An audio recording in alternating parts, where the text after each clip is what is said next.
John and I, we work with different type of project and with different clients completely, but there is the process to arriving there is pretty much the same. Yeah. So if you're writing an article, or if you're writing a scholarly test, if you're doing a choice of colors, or if you're doing the choice of space, and there is still, for example, that narrative, there is still a way of thinking. So it's the way of thinking that we are hoping to transfer to you guys, and a way of approaching the project. That whatever project you do is the same way. Small, big, medium, large, right? Correct. Is always the same way. So that's and we have a passion about design, I think. We're a bit geeky in that sense, right? Correct. No, but it was really cool to see everyone's presentations in that way, like to see how everyone's approached these themes and applied it to the project. Yes. Correct. So that's why this week, this is the last lecture. That's why I'm recording it, and it'll be on YouTube. So next week we just. YouTube. I've The said camera this- is towards you I've guys. sent the YouTube's link beforehand. Check your emails. You never Okay. check? That is good. No, but there's a lot of Really good. information in this, and I wanted, because I decided not to do the lecture on hyperreality, though I really wanted to do it, but that was much more of a theoretical outcome. What I noticed, and what Sonia and I noticed last week, was about the agendas of translating emotion or this idea of psychology into design. And ultimately, we are all designing experiences. And so this lecture is just about experience. How do we create an experience? How do we frame an experience? How do we take psychology and psychoanalysis and then put that into something that we can do with it? And so this is telling you a process and the questions you might want to be asking yourself and your clients. Okay, because we all start here. We all start with a pencil or a pen. We all draw. We all have to think through the issues. So Sorry, and in the car, in my hour-and-a-half journey, I was listening to an audiobook, like self-growth, nothing to do with design for once. That is my other geeky stuff. And it was talking about being soulful and how we can nurture our soul. And it was saying, like, it's from the Renaissance that people understand the importance of a human being. And because you're talking about the journey and experience, so the human is at the center of the experience of architecture, design, interiors. And the same in Renaissance, and it was not talking about architecture, it was talking about acknowledging the fact that the soul of a human being and being a human has been acknowledged. So that is started. correct. So before they were the gods, right? Well, we started from the The rest. church. Yeah, we started creating different types of design as well. So it's beyond the fort, the temple, and the palace. Correct. So not kings, not gods, and not church, right? But the human. So that's why we talked about the Renaissance. Sorry, it Yeah. just came to my mind now that you told about experience. Human center kind of started in that period. So this is a diagram of you. And you'll be creating work eventually. You will be going from the simulation, from your studio, and actually designing things and building things. And the built thing is that great thing in the middle, D.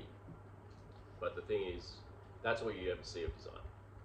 When you do a case study, that's all you see. Whilst this is the real environment. So ED, which is this greater sphere with the dashed line, that's the designer's environment. That's your environment. That's how you keep yourself. What do you do? When you travel, what do you do when you travel? Do you go to libraries? Do you read books? Do you get informed about design? Do you go to sports? Do you go to stadiums? Do you go to theatre? Do you have friends? Because how can you possibly design anything unless you're social? Unless you've experienced it. I want you now to design a stadium. Oh, I've never been to a stadium. Well, they're no good to me. So unless you populate your world with things that you're interested in and actually go and examine that and study it, you're not being a designer. So this is the design world. Okay? It's everything that you put yourself in. That's why curiosity, it's a simple word, but is a key element for good designer. Inquire, question, search, look is really important. Curiosity. And and when you do a case study, you don't know what that designer's world is, do you? Because you just look at the end product, right? So that's why I got the library to get Sir Norman Foster's acumen, his professional life. So one book is all about his projects, and the other book is all about his networks and his process and his life. So therefore you can understand his world and get into his psyche to then understand why he does the work he does. So when you do case study analysis, you barely get to see any of this. Then we get the second one, EA. That's the designer's acumen and process. What that means is your education. What have you specialized in? What have you done? Okay? And so that all then goes into EP, which is the design project or brief. So the brief is quite big compared to the end product of design. Your specialties are much bigger than the end product of design, because let's just say I'm doing museums. Yes, I've done a lot of museums, great. But what type of museums have I done? I've also done prisons, so I understand what the motivation of that in that environment. How do I put that into? So my prison work doesn't go into the museum work, does it? It might, but it doesn't necessarily. And then with the brief is huge. This is when I go for my site analysis. This is when I talk to contractors. These are all the professional, the NCC, all that you never see because you only see the object. So when you study something, you just show us this, but you never show us this. And so now you're 2 weeks away from graduating or finishing. Some of you are. And your greater project is just think about everything that you've done, and when you put it for the final presentation, is all that work shown? It isn't. But it's there. Right?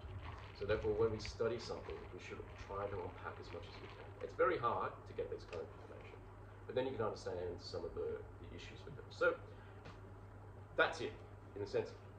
That's you, and now we're going to figure out how you then make this process applicable to experience. And if you think about it, I start teaching from certificate and then go up, to bachelor, but even in diploma, you did probably a commercial project, right? So a residential project. And we push you, do all the site analysis, do all the target market, and every single student is focused on thinking which color, which materials, which shape that space should be. That doesn't come just because it's a pure aesthetical choice. The aesthetical choice comes from all your research. So your big research, and students get always fed up and upset because we push on the pre-research. And oh, bummer, when did you stop this? I want to start planning. I want to start putting these materials. I want to start doing the lines in my space. No, that is a big part and is what makes the project flawless, simple, and easy to come if you've done a big research on the pre. That is that big rectangle. And then by doing that research, you create meaningful experiences. Yes. Right? And meaningful designs.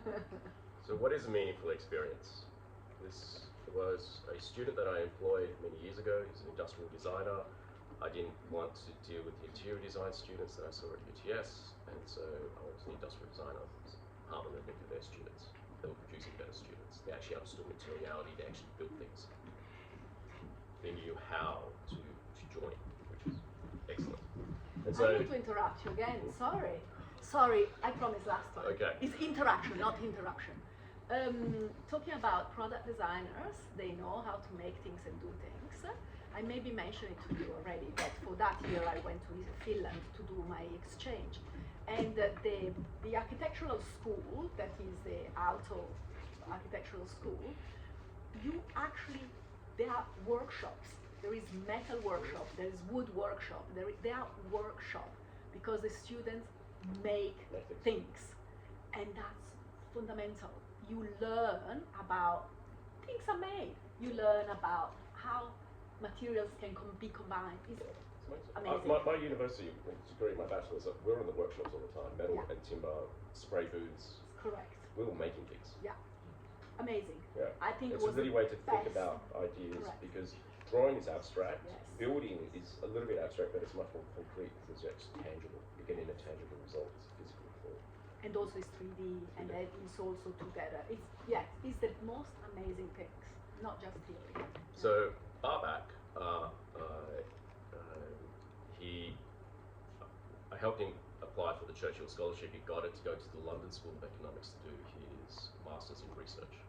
He refused to go to a design college to finish off his Masters in Research. And the reason why he went to economics is because it's about incentivization. How do we incentivize people to do things? That's what economies are about. And so he went there and he studied it. And so Eddie said something very interesting last week, that she walks the city, and she doesn't actually see things in the city. So he did a study of London, because he was in industrial design. Industrial design is about automation. And he said humans are being automated. Look at this photo. Everyone's doing the same thing. So he went around London photographing people's behavior and how the architecture and the framing of the street change behavior at certain times of the day. And he said our designs are automating us. They're creating us numb. They are models, because every single person is on their phone. Yeah. Correct. Even on the bridge. Correct. He was patiently waiting for these moments. So, well, that's why. Well, Yes. if you observe, when I take the bus or the train and you observe people around, it's rare you see someone with a book or with a newspaper. Rare. So how does the architecture here automate this behaviour? So this is in between, it's getting to work, so it's in the morning. They are concentrating on just going to their office, and because they've got the distraction of the phone, they're now in their own little universe.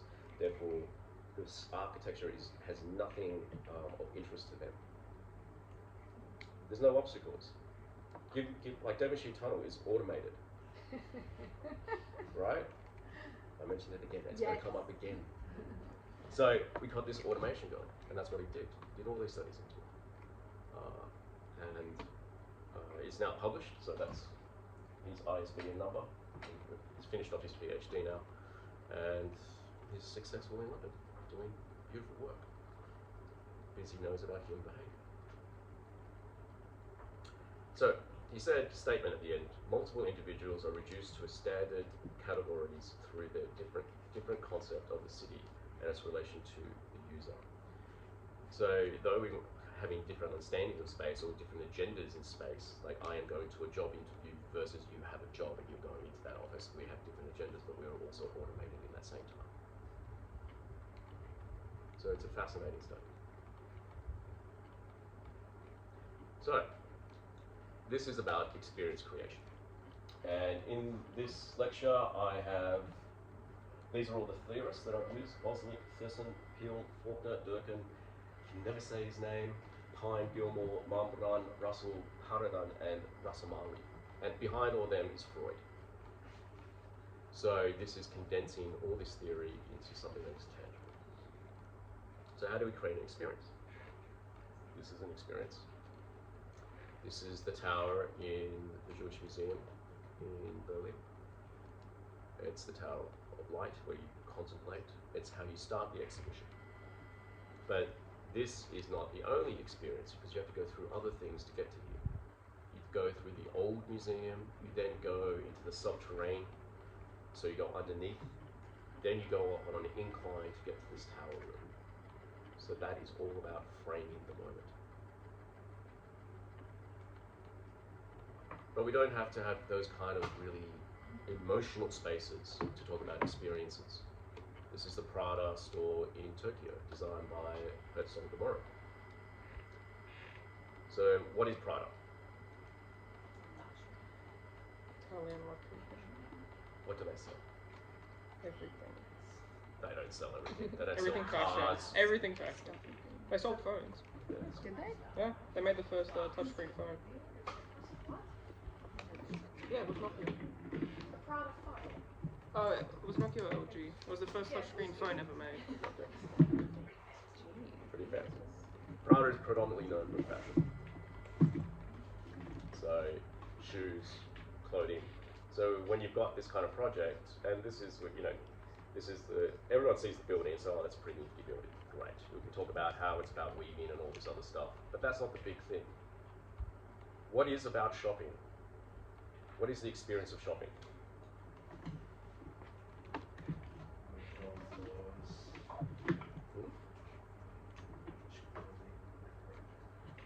Yeah, what's the experience of shopping for clothing? Feeling, texture. What's the most critical experience you have when you go shopping for clothes? Atmosphere.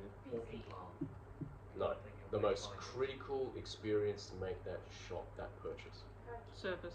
Oh, like No. customer service. No, customer service, no. Arrangement. No, no.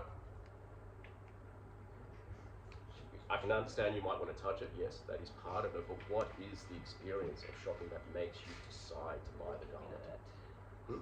Status. No.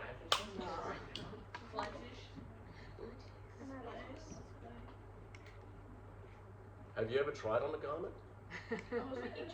Changing room. The most important experience in purchasing is the changing room.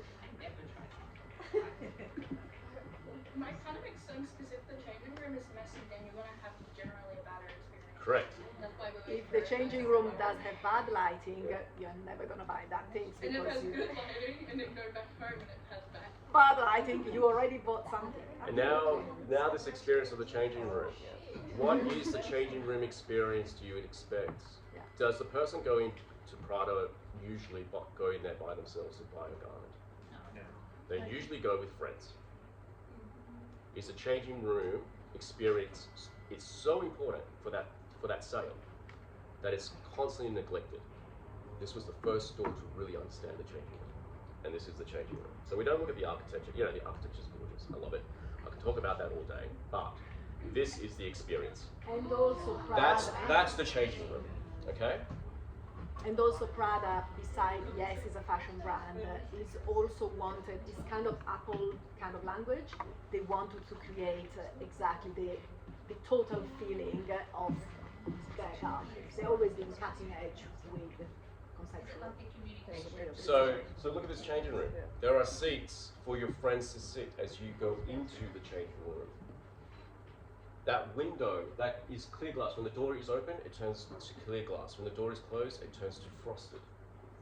So you can only see the silhouette of the person trying on the shirt. This is an experience. You made them into a model. You made them into the catwalk. So when you're talking about shopping and retail and fashion, and you're not thinking about the change room, you are failing. Because you're not understanding experiences. So when you're asking, what is this final thing I need to do? Yes, you need to have the racks, you need to have all that, of course, because it has to show it off, and it has to show off really well. I get it. And you need the customer service, fantastic. But the customer service is something that you cannot design. But you can do this, right? And these pods fit into these frameworks as well. So, yeah, that's a pod right there, and they even have a little viewing outside so you can actually look outside so everyone knows that there's someone in there doing their thing. And this is how you get a person to buy not one garment but a whole wardrobe. What are those do? Oh, they're accessory monitors. So they know what you're taking in and they say, you might want to try this, you might want to try this, you might want to try that. So your friends are outside playing with all this stuff. What the hell? Yeah, it's kind of, the same things that the Google data create, right? Yeah. So your friends can, You're get buying this this handbag. on Amazon, maybe Try you these do shoes. like this book as well. You may, if you already bought this, you may want to add that. So this here, if you're doing this as a studio project, that's what you'd say. Okay, so how do we get there? We need to understand what meaning is first. So what do we need to know in order to bring about a meaningful experience? There's certain rules. Experience are essentially a form of behavior. So right now we're in an experience, you're having an experience, we're all having experiences. We're conscious, good, bad, average, bored, whatever. They're all an experience. So it's a type of behavior. Your behavior is different to my behavior and Sonia's behavior, but we're all in this room experiencing. Experiences are not static quantities like a product, so that's static. Right? They occur in a process in which interactions take place in certain settings between the individual and other people. So just like that, the person is trying on the garments, they go into their space, and then they come out and they interact with their friends. I mentioned this beforehand, being on the bus, about your understanding of territory, where if you're on the bus by yourself and I sit next to you, it's weird. If you're on the bus and there's every seat occupied and I sit next to you, it's less weird. Exactly. These are all behaviors, right? They're all experiences. So we constantly feedback. It's all about feedback. So when you're designing, it's not a static experience. You design in a restaurant. It's not you sitting there eating food on a plate. It's you having a conversation, picking up the wine, moving stuff, clicking your fingers. It's all about that as well. And seeing other people, getting food envy, getting irritated because there's an Instagrammer next to you and like constantly photographing their food. You know, it's all part of the experience. Experiences are intangible, but they're not invisible. So therefore we can discuss them, but they are not like this. They're not a tangible thing. Okay, so that's why you have to create your own process for it. And experience, that's why the target market is important, because it comes from memories, cultural background, and a lot of other, we all experience something different because of the way we are, right? So. Correct.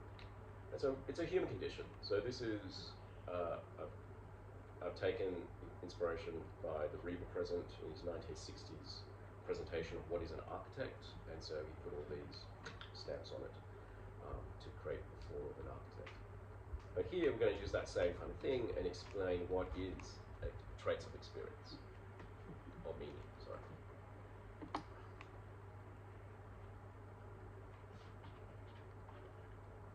Okay, so it's a type of concentration. When you have an experience of traits of meaning, you are concentrating on something.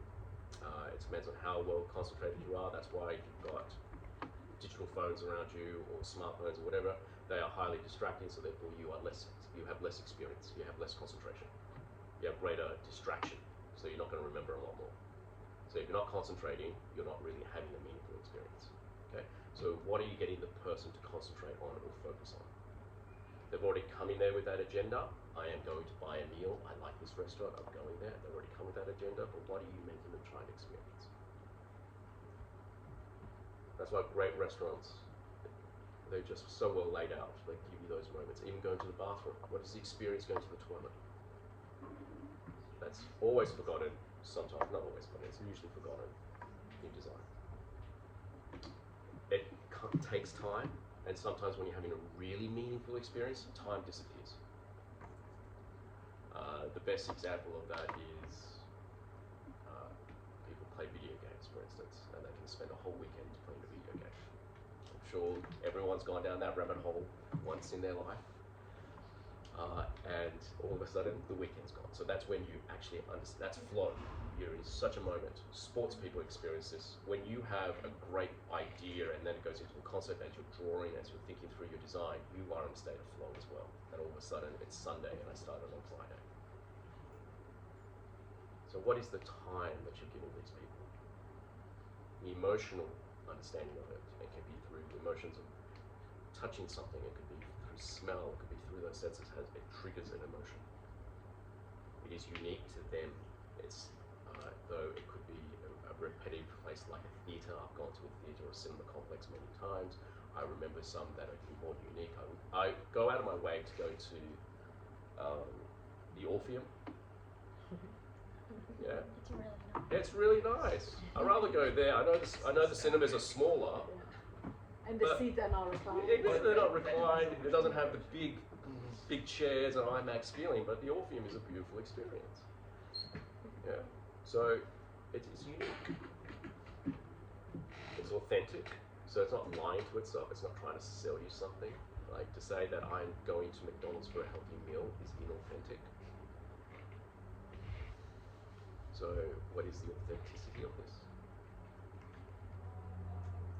What is the process? One does something and undergoes something else. So I've walked into the restaurant. I am now in the waiting area or the maitre d'. I'm greeted. Is there a seat for me? Is there a bar for me to wait as I get my seat? What happens? What is the process? It's not just sitting down and ordering a meal.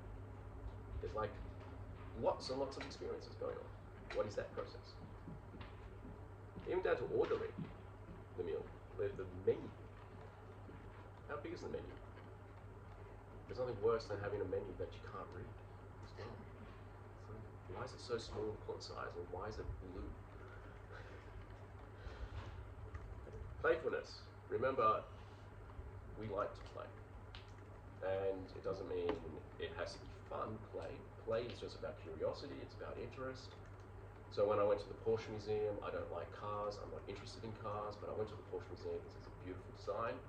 And the playfulness there was the captions of what was in front of you. Instead of just a text caption, it was this machine. Because the concept was human and machine are one. That's what they wanted. When you're in a Porsche, you are now part of the Porsche. So their captions was, if I need to read, I need to move this machine to get more information. So I treated it like a touch. That didn't work. And then I had to move in, I had to use my hands. So therefore now my body is reacting to a machine. I'm getting the machine to get me the information I want because we are now in unison. That's an experience. That's a concept. I gradually needed a lot of money to do that. And it was a great thing about the playfulness was I did not know how to use it, but someone did, and I observed what they were doing, and then I taught myself from that observation to do it. And I was probably was being mimicked by someone else. And so all of a sudden, we're all doing stuff all together. It's play. There's control. One has a feeling of having control, understanding the situation. You don't want absolute chaos when you get into the idea of creating a meaning. Even if it's going to a hospital. Even in some palliative care, there's a sense of control that you understand what is going on. And though it might be hard for you to be there, but it's still giving you have that sense. It's in your capacity, so it's not beyond your abilities to do it. It has clarity, so I know how to figure it out, I know how to see it. So all those things are about meaning, but they're not really terms that we can easily translate into designing experience, okay? Because we have all this, it's both physical and virtual. So what do we need now to actually get that information, which is predominantly psychology, into design? So we have to design an experience. It requires a creator to understand the individual's desires, motives, and hidden program of learning. The fundamental principle of creating a meaningful experience are logically based on the following points. So this is design now. Psychodynamics. Psychodynamics comes from psychoanalysis, which understands the motivation of the individual, both conscious and unconscious state. What is the motivation for this person to be in this space? What do they want to achieve? We also know this as demographics. But the idea of the psycho to actually get beyond that is how do I motivate them to do something? I.e., the change room is motivating them to buy more, to give them the greater experience, greater feeling. Right. So what are you doing for your analysis of the end user? Now it's very nice to do the marketing side of this, and I've seen this quite a lot, where you pick on a mythotype. This is Sharon, she's a graphic designer, she likes to go shopping, she reads these books, and on weekends she plays at the local theatre. That's nice as a mythotype, and that's a marketing tool. This is not that. Hence, that's why when people are talking about well-being, we started looking at trauma design. We started to look at, and why do you look at that? Because they're the motivations. That's the scenario that person's in. Okay? So you're asking those great questions. It's also asking another question. So Bella last week said, well, we keep on designing beautiful prisons, won't that encourage more theft? Or yeah. Because you're so well kept in there. You're so well kept. I'm And coming from a low, income place and So this goes into the idea of psychodynamics. And because psychodynamics is the idea of what is your moral compass, so that's your super ego. Then your ego is about how you control yourself and your personality, your projection. And then the id is about libido or your arousals of what makes desire for you, right? And so our moral compass, or the idea of the super ego, tells us we don't want to steal, we don't want to kill, just because it's a pretty thing. And I use this example quite a bit, is like right now you guys are on what, an hourly rate of $20? Something like that? it's gone up. 26. Exactly, 26? it's gone up a little bit. 26. Good. So there's certain people at your age group with lesser skill set or still going through university and they're getting paid anywhere between $500 to $1,000. Would you want to do, before even knowing what they're doing, would you want to do that, knowing that it's a legitimate job? Would you want to get $500 or $1,000 an hour? Okay, be a stripper then. Why no? I don't want to do that to myself. Right. So therefore, this is the moral compass, right? It's a legitimate job that pays $500 an hour. And this is the same question: is if I design pretty prisons, we're going to create more criminals, right? There's the incentive, and you're going to say, well, no, there's going to be no incentive here because of the moral compass. That's when you know psychodynamics. That's when you know your end users. You get into that system of analyzing. It's not a mythotype of Jenny, who's the graphic designer that goes buys Coke. Who cares?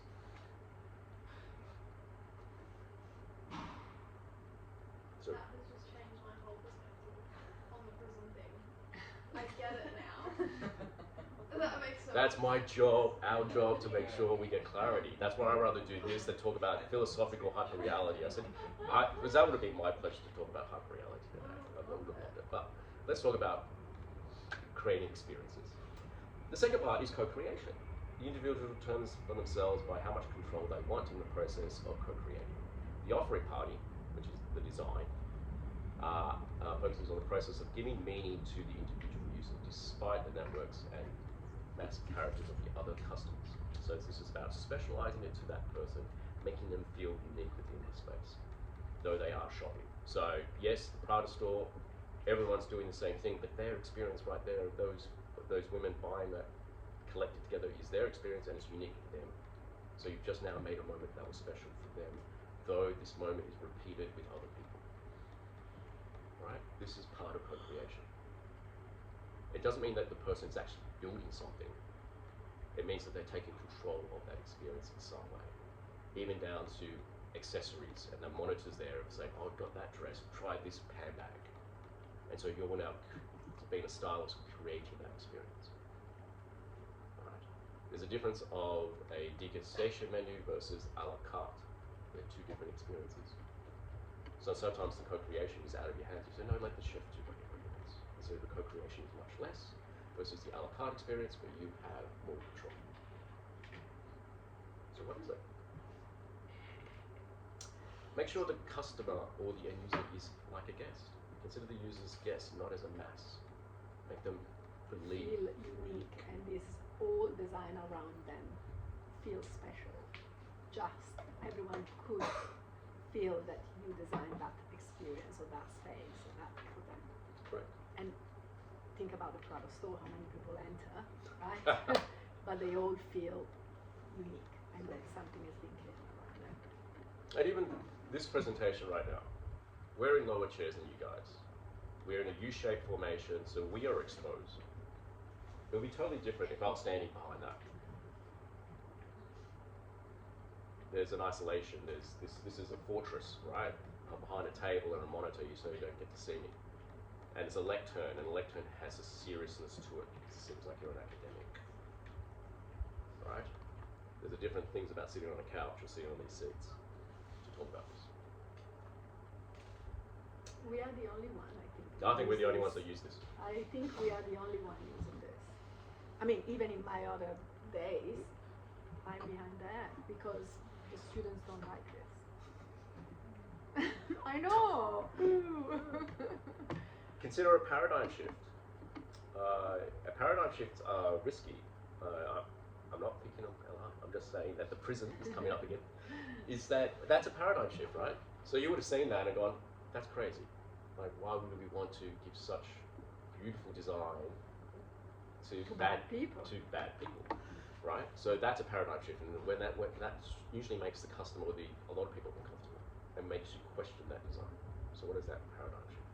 The reason why we went to the Anzac Memorial in Sydney was because it doesn't glorify war. If you go to any other museum in this country that discusses the Anzacs, they will show a type of glorification which is for king and country and God. You must sacrifice for the greater good.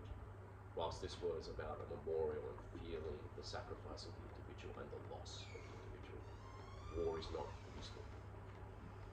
And that's even down to the flooring. And I'm taking a leap because I don't know this for a fact, but it's my interpretation. Because Donaldson, the architect who did it, you see his work and everything's purposeful. So all the material is perfect, stone and marble in there. But then if you look at the floor, it is broken. And it's broken because I'm interpreting that as we build on the ashes and the destruction. We rebuild the temple again. So it's this constant pain, this constant reminder that there was something that was destroyed. So when you go to the memorial, it is absolutely stunning as a place of reflection. That's a paradigm shift. Go to Canberra and it's just about the memorial, in a sense, all the names, but they're quite heroic. Go to Melbourne and it's the worst memorial I've ever been to. Because they go even down to the Greek gods. So chariots, and they're all part of the great sacrifice. So paradigm shift. What are you doing differently in your design studio? And the great thing about global studies and doing this is that you've now reconsidered your project through a different thinking process that is not so obvious.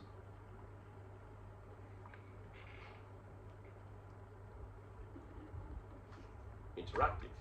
This creates a meaningful experience setting, takes place in interactive process between the individual and the offering part. What is the actions that we've done? So we've done paradigm shift, the idea of co-creation, the idea of understanding your demographics down to their motivations. We have to have some interaction in our designs. And last one is, this is a very emotional aspect, but there is respect for the people that use this space. Even a prison. Because we are designing for humans, after all. And hopefully animals. And the environment. That has its type of respect. And in fact, actually thinking about the prison and the fact that the prison is a place while you design something nice for a bad person, but that is, I'm not obviously releasing the fact that probably they are bad offenders and they've done something bad, but the empathy towards a person and respect towards the fact that we are all human and there is reason why we acted that way. You know, we were talking about the one who were stealing apples in the Victorian times, and they came here because they didn't have food. Not that you need to accept the fact that they were stealing apples, but you need to understand what is behind there, and they are still human, and they were, starving. So that's the reasoning, and so the empathy is an important part. And in fact, hopefully, beside not teaching behind a desk, schools, and again, is the Nordic country, they introduced empathy as one of the subjects at school. So that again, Nordic countries. So. But it also has a positive to it, like a good statistical positive. What were the retention? Yeah. 17%? So in the 90s in Norway, their recidivism rates, Which means repeating. So you go into jail, then you get out and come back into jail. were huge. It was a real problem. Yeah. And so they turned around and said, well, we've got to look at the system, we've got to change things. So it's not like they were different from any other country. And they just said, okay, well, this is the intention. We want to reduce these rates. How are we going to do it? Well, let's work this prison out as rehabilitation, and then the recent study that looked at 6 years, Australia's rates are really hard to tie down, but according to them, you know, Norway took their receivatism rates, I think they were kind of the same, they were sort of 40s, 50%. It's around 50%, yeah. And they took it down to 17.9%.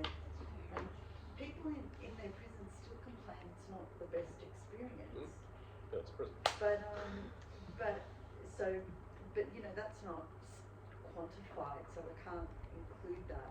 But the analysis shows 17.9%. I mean, that's. Well, if you look at that, that means there's less prisoners, right? If there's less prisoners, that means there's less taxpayers' dollars going into making more prisons. Excellent. All because of having empathy and respect, we're actually improving the bottom line. That is successful design. So it's not a feel-good, hug-a-tree kind of word here. It is meaningful because societies that have respect work better. So this all comes into, I love graphs, this all comes into this graph. I knew, I told you. It's an economic graph. It's understanding the realms of experience. So the idea, we've got two parallel things in your design. We've got participation. Is it passive or active? All places will have that. Right now, you're quite passive. We're a little bit active. And then if you look at the experience, is it immersive or absorption? It's more absorption. So we're looking at pretty much entertainment education side of this. Right, so we're in that view. Try and think about what you're offering in your space. Is it entertainment, education, escapist, aesthetic? Now, it can be all four of them. And a good design will have more than one view.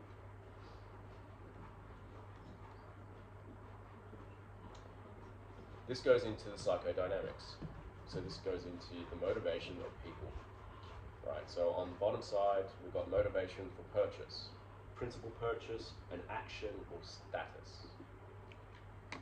Where would Labubu fit into the motivation? Is it a principal purchase, an action purchase, or a status purchase? Yeah, definitely status. No, I'm buying it because principally I believe in Labubu. That's so status. I know it's status. I'm not trying to fool myself. Okay, and then customers' economic status. So from less to more. Now that doesn't really mean money. It also means your ability, where you believe you are in society. So do you ever have hesitations going into a building? Which buildings? Tall ones. Tall ones. Cool. Yeah. So office buildings, they tell you to not come in by just being an office building, unless you're wearing the proper suit. Even political. In political buildings, how comfortable do you feel going into Parliament House or going into the chambers? Court or exactly. Court, whatever. Courtroom or. So it's about how well you feel to go into there. Do you hesitate by going into Prada store or going into, yeah? Yeah. Or going into Cartier, right? Would you feel a bit odd? Yeah, okay, so that's part of your economic motivations. This is how far. Yeah. Yeah. There you go, hesitation, Absolutely. right?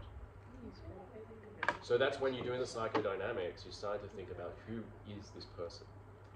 And yeah, some people, I don't, find a problem to go into Cartier. I can't afford it all the time, I can't. But I'll save up my little money. And eventually when I've got all my pocket money saved, I'll go in there and purchase something. Or I feel comfortable sometimes going you there. maybe wanted to go and see how the space is because it's the Erzagan Moron building of Yeah. Prada. You know you can't buy anything, but you still find yourself hesitant to enter because, ooh, how are the other people going to judge me? How are the other people going to be? Why I can I don't want to break anything. Be responsible. and be responsible. So the customer's economic status is inclusive of the wealth, but also the social mobility, the individual's perception of belonging to society. So how far does that person go? So by now you understand who would actually go into your space more than anyone else, right? And even, as I said, with pubs, they sell beer. Beer is the same product. It doesn't get any more special being at Merry Vales or going alcohol dive bar, it's still beer. So therefore we create these perceptions of motivation. Then we've got the motivations. So principle is consuming with morals or ethical reasoning. So I'm buying this because it's sustainable. I am buying this because whatever. You know, it has a moral understanding. Action is how does it benefit me? So I would never buy a Labubu because I don't understand how that would benefit me. So it's not an action purchase for me. This is an action purchase for me. I'm not buying this because principles, but I know that there's quite a lot of economic issues and unsustainable practices have made this product what it is, but I need it to work. Do you Do you need a Mac to work then? I do need a computer. You can use like Use a crappy. an Acer. Why? ThinkPad. So this is a status because it's a Mac. No, the OS platform, I used to work on PCs and I hate them. I can't work on them. They just fundamentally, why do you have left, bottom, left, top? It's all back to front. It doesn't make sense. So, and that goes to the usability, right? So it's not just the status, but it's also the experience and the usability that the product gives. And I don't think Acer's in any better situation when they build anything electronic. Like, we need gold, for instance. I don't know of any place that actually mines for gold in an ethical manner. Every mine of gold somehow destroys that environment where gold has come from. So, and we need gold for this. No, it's not the status. I think I don't think you buy an Apple product, maybe ages ago was it? I don't think that today. Do you still believe that people buy it because it's a status to have an Apple product? Yes. Yes. 100%. Absolutely, yes. If you notice, most people have I think only like few of us has Macs computers. When we were back in high school, everyone had Macs. It was the standard thing, at least for me. So it shows that not the majority of us has Mac computers. Shows that we kind That But you're even- not that elite. Even with the phone, people look down on Android still. But the thing is, it's not. And the Androids are more expensive than the Apple. But buying. I love my Androids. So the thing is. Oh, it's not a question of. But it's not, it's also, the reason why it's not a principal purchase is because I am outweighing the environmental issues to purchase it. And every product that's on these tables is environmental hazards. What's a brand? So there's no such thing as a sustainable electronic product. Because all the minerals are not in one place. So many minerals go into these things. And they're in Africa and South America, some are in Asia, and some of these practices have slave labor in them, Well, exactly all the labour. right? Getting lithium. I don't know of any sustainable or moral mine. So, if you buy it on principle, it's very small purchases on principle. There's much more purchases on action. And there's a whole lot of purchase on status. And that's why you got to ask those questions about what is this person? Who is my demographic? All the links are there. We were talking about Apple. Yeah. Here we go. So this is the Apple Store in New York. I brought this up before. It's a public space, so they built underground to make a plaza at the front. And so that created seating for outside, so it could be used at all times. Part of their gimmick, well not their gimmick, part of their strategy is to provide free Wi-Fi as well, and then change the idea of retail. When you go into this store, just like other stores like Aesop, are they hard sells? They let you wander, they let you play. So there's also playfulness going on there, there's co-creation because I'm asking questions, I feel like I'm in control. Is an authentic experience, of course, because I'm now playing with this. Does it understand me beyond just a simple consumer? Yes, it does. The store is there for you to play, because they know majority of the selling is online. This gives you a physical product. So they changed the whole idea of retail. And that's why everyone else is in catch-up mode. That's why it's so odd when they try and do these kind of concepts and put it into Harvey Norman. It doesn't make sense. Harvey Norman, you just go in there for the product on the shelf, I'm taking it to the retail, I'm buying it. I don't need to have the Apple experience. I don't need to understand the product. Buying a lounge. Yeah. So even down to the retail, right? Low tables. The shelves are all to the sides. So now we've got the whole parameter, a horizontal line, a clear plane with products in a field.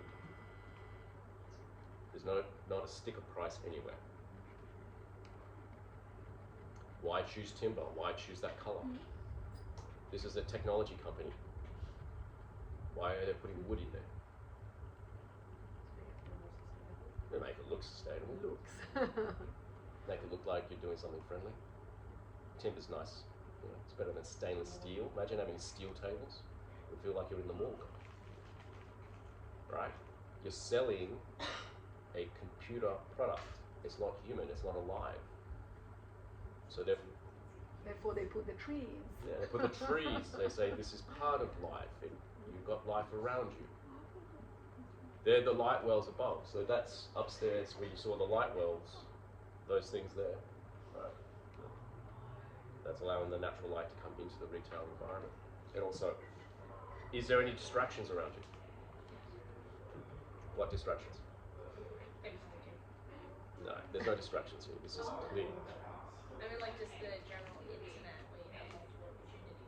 In an Apple store like that, you're just restricted to their iOS on their display and a demo mode, right? Yeah, so therefore it's very clear. Yeah, Right. you don't go there to check your email. So you go to this, is there any competing market outside when you're in the store? No. It's 100% Apple.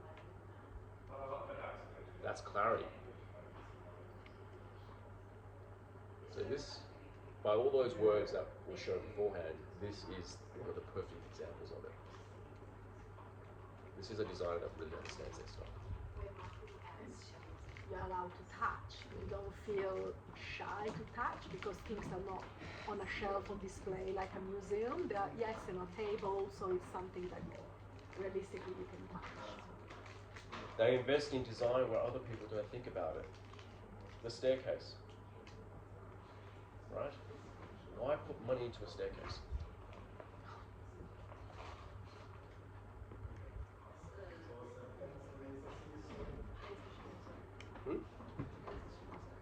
It's a transitional zone.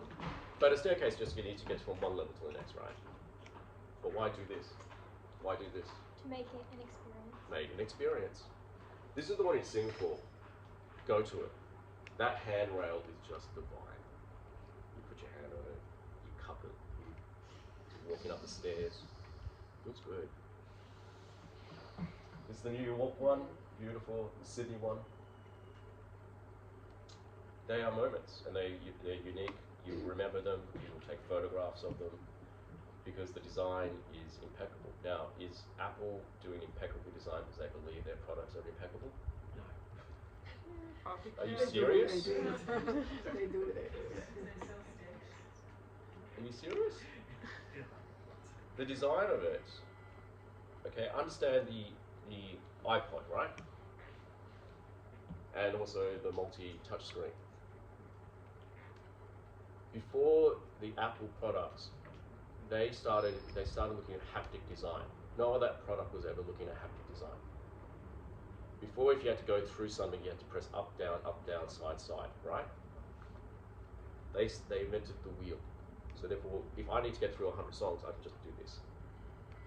I don't go click, click, click, click, click, click, click, click. And even the feel of the Correct. that quality. So before they even went to multi-touch design, which is a screen, they were already thinking differently about how the product is used. Because there's nothing more infuriating. I've got 100 songs and I need to get to the 99th song. There's no way to get to it other than going click, click, click, click, click, click, click, 99 times to get to that song. How boring.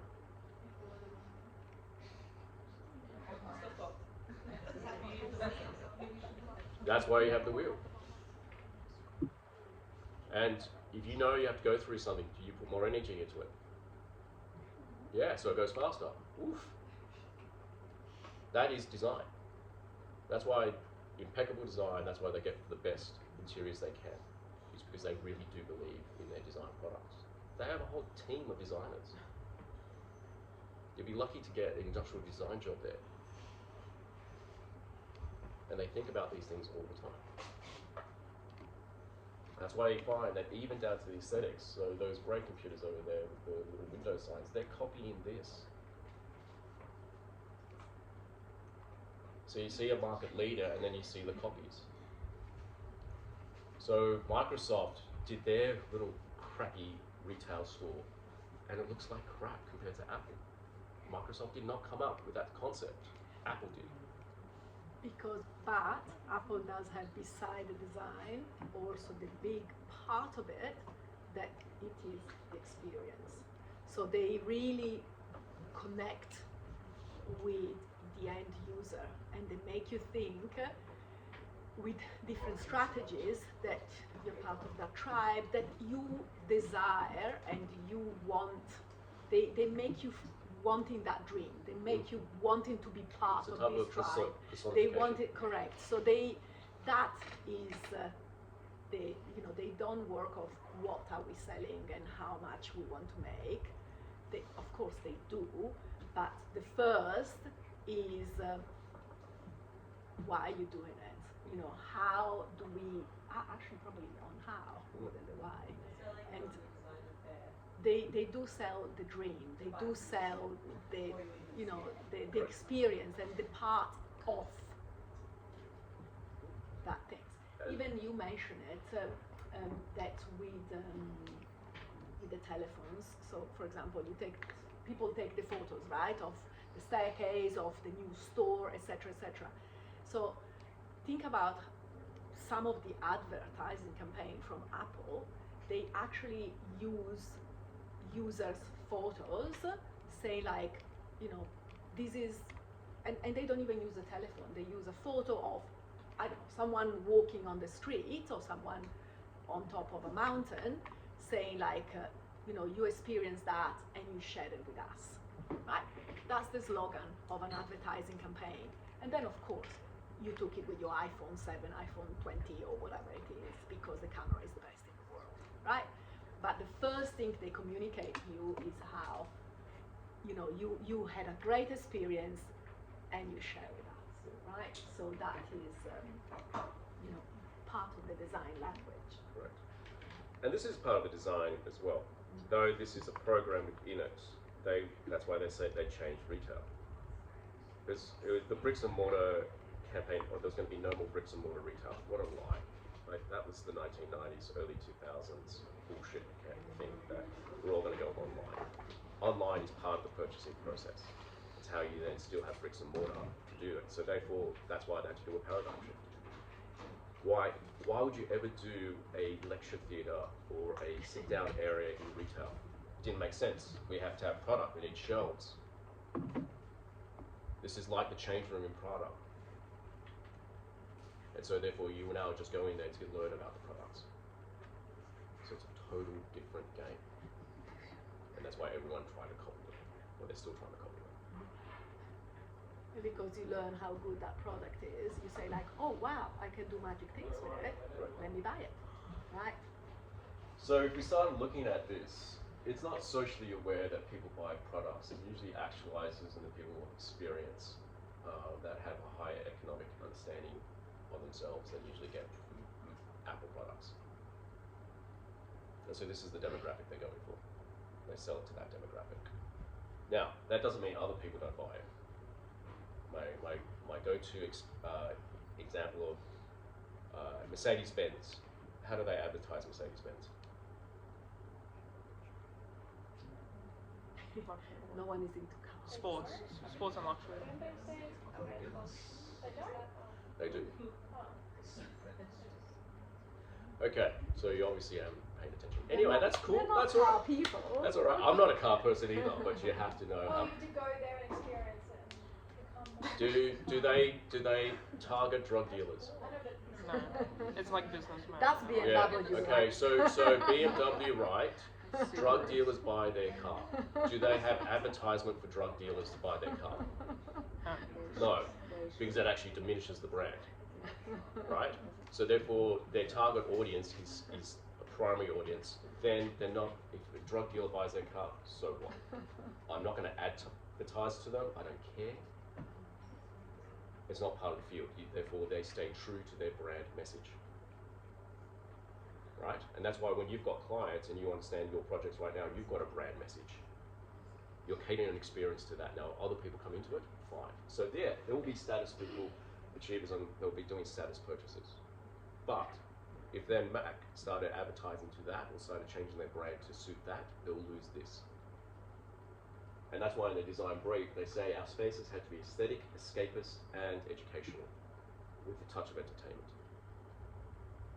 So they've got all 4 quadrants taken into their interiors. Because eventually, I didn't show this graph before, this comes from another lecture about brand management. But they want, what Sonia's saying, eventually that word that the apple's hiding is personification. So when you start personifying with the product, where you see this is part of my life. So it's part of that, and this is what they're trying to achieve. Because if you get a person there through these experiences you've won, they're always going to come back to you. That doesn't mean you've got to look at other examples. Apple is the easy one to discuss. This is a shopping center in Japan. What they identified was barely any parks for people to actually go. So on level 10, they created a park. It's free to get there. You don't have to buy. You don't have to go to the food store, buy any food. You can take your own lunch. You can go there. But to get to there, you have to go through. Get to the lift. To get to the lift, you have to go through the shopping center. Now, what they're trying to do here is sell product, but in a different way. They're designing an experience that is free, that rewards the person going there. You feel nice about them, you might purchase from them. This is selling the experience. And it has all those words that we discussed beforehand. Aesop. It's a great brand to study. Go to all their stores. And they're different. And they're also very vernacular. They will design for that moment. The Aesop store in Newtown is totally different to the one in Bondi. And it should be. Same product, same kind of sell point, soft sell, and different layouts. So this one's in Balmain. Study the faucets and the basins. We have exposed basins, exposed pipes, because it's meant to be rustic. We're in Balmain. You know? It used to be working class, so that's why it's so funny. It's such an ironic suburb. Now it's just rich people. And it used to be battlers. And so we've got this rustic feel, sandstone, exposed piping, simple shelving, not trying to be too fancy, kind of like it is like a homestead kind of shelving, like this is a pantry. It's a pantry. Yeah. Right? Unique, trying to create a unique experience, trying to sell it. Now compare that to the Paddington one. Right? Put that in Balmain, it doesn't really fit. Put it into Paddington, 100%. Look at their basins. Are they exposed? Are the pipes exposed? Nope, all concealed, slick. Unique experience. And not all Apple stores are designed the same way. So the one in Singapore is much, there's earthy qualities in all, like they use timber a lot, but the one in Singapore is actually more stone than steel. Here, it's same kind of product, same kind of shelves, with products on display. It's not a pantry, it's much more of, how would you describe this space? Brutalist. Does it look like some architect went in there? Yeah. Designing. Did it look like an architect went here? No. No. It has much more of a homely feel to it. Yeah. Yeah.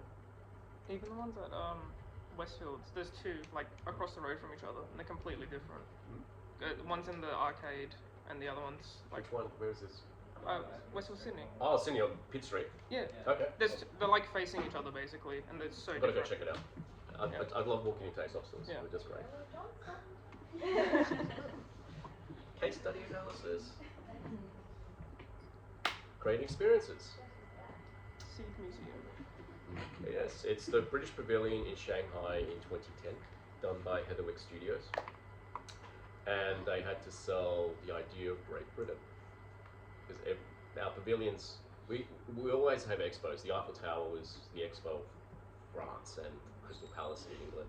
And expos used to be about selling your wares, your technology, but we don't need that anymore. It really stopped being about technology and trade from around the 70s. And then it just became more of pavilions that represent your country. You might show a few products, but it's not really about that anymore. So they had to then sell this, the idea of Great Britain. They said it was about seeds and gardens. So they made a seed bank. So that's a seed bank.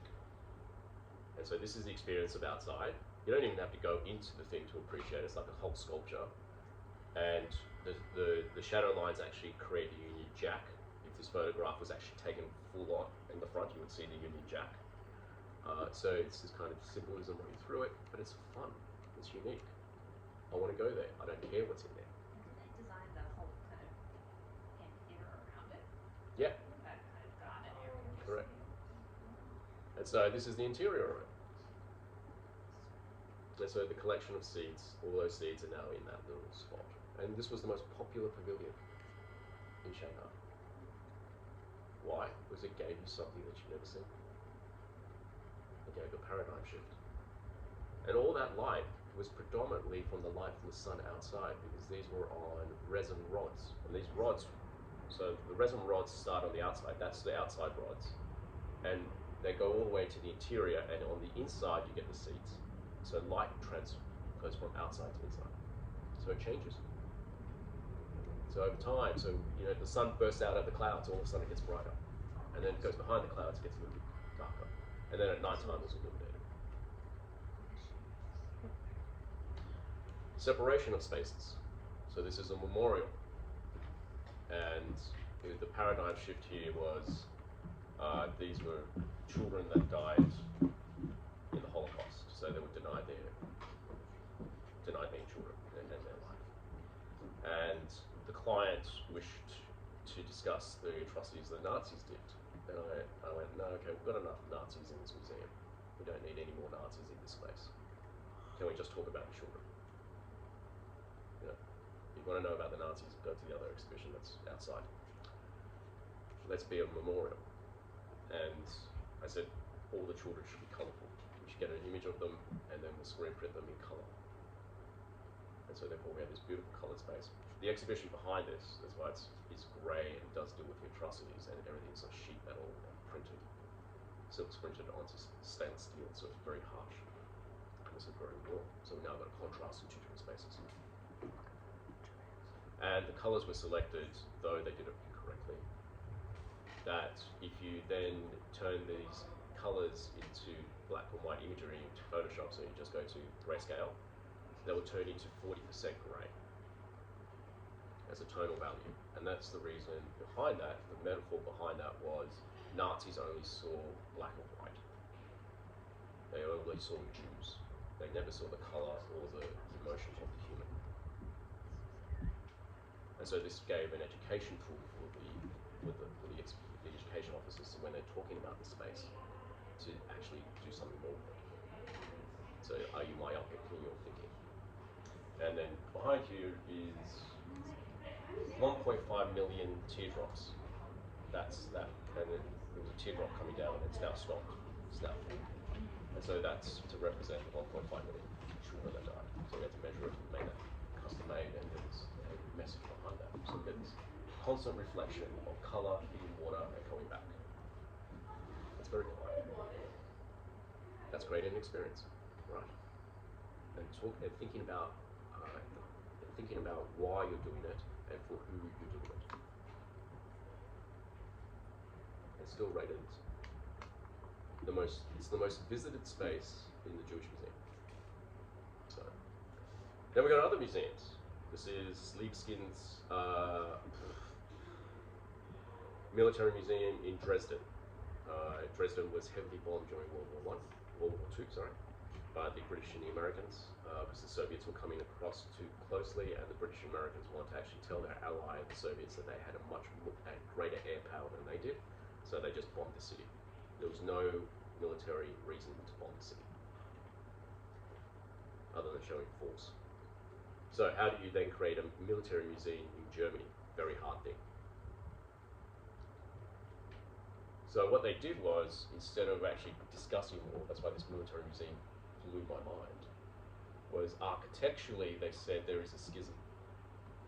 So the old building, which is neoclassical and true and clear, is there, and the new building is just a shaft going through it, making an abrupt junction. So therefore, it's not about stability. War is about destruction and mobility and destruction, displacement. They also discuss war as an indoctrination process. Hence, you've got kids' toys. So you go to a shopping centre and the kid can put 20 cents into the machine to vibrate, and he feels like he's in a tank. Why do we have tanks in stores, in department stores? Why do we sell toy guns?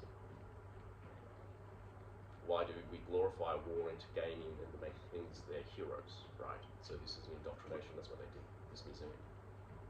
So not only was it about the architectural language, it was also about the narrative of the exhibition. And so these two photos are quite interesting. The one here with the bombs and the shelter. So on the top level, they talked about artillery and bombs and how we created all these massive weapons. And they're all falling down. And from the top, you can't see this displayed down below. So from the top, you can just see all this weaponry. It's beautifully hung, like it's artistically done. And down below, it gets about armor and defense. And so you've got this ironic, it's got this terrible loop that humans do. We build a big bomb, we build a bigger bunker. Oh, you got a bigger bunker? We're going to build a bigger bomb. And we're in constant resource-rich, depleting our resources to make these things happen. So when you go to this museum, there's no glorification. It's trying to get you to understand the heterotopia that we're in. And then over here, to discuss World War I and the Battle of the Somme, this is a display of toy soldiers, and it's around this length. It's around 5 meters, this showcase.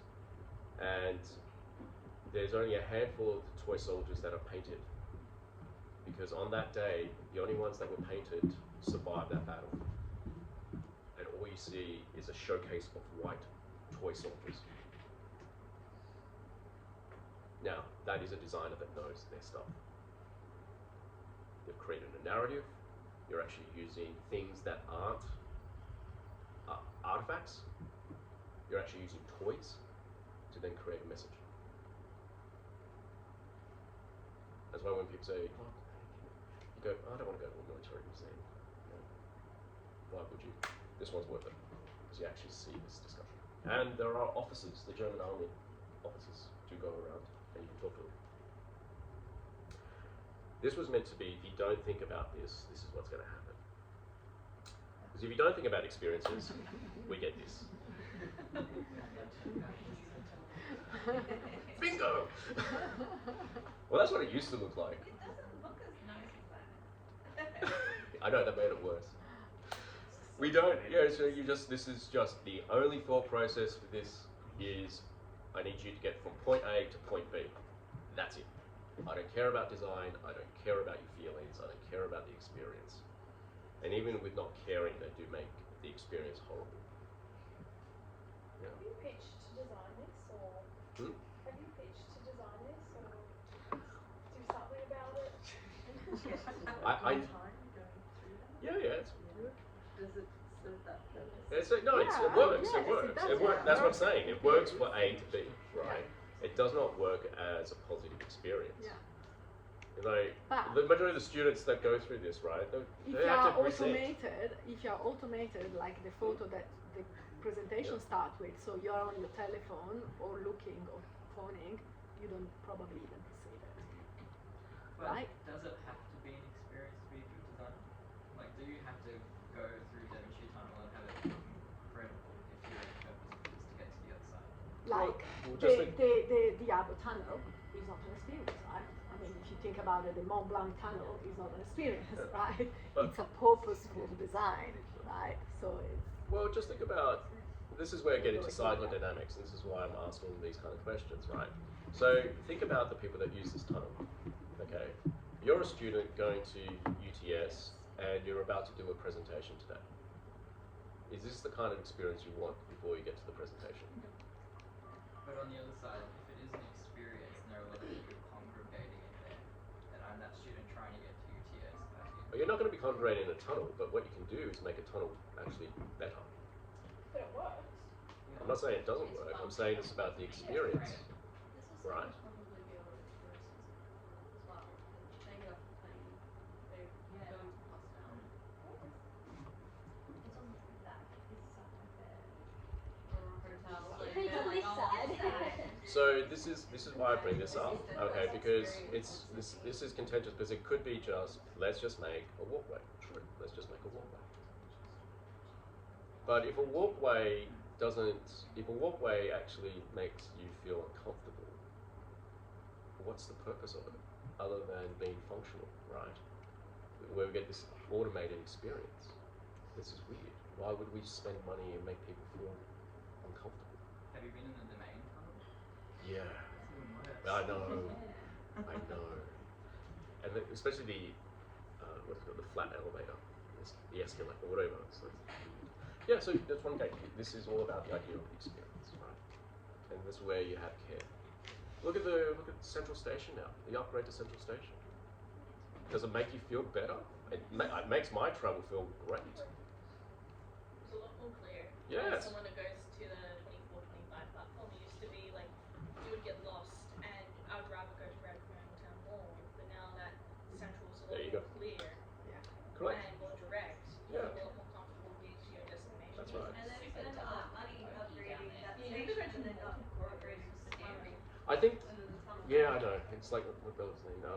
Why don't I propose something? Maybe I just need some pain in Sydney so I can pick on this thing. I don't think I could actually run lectures anymore if Devonshire Tunnel did not exist.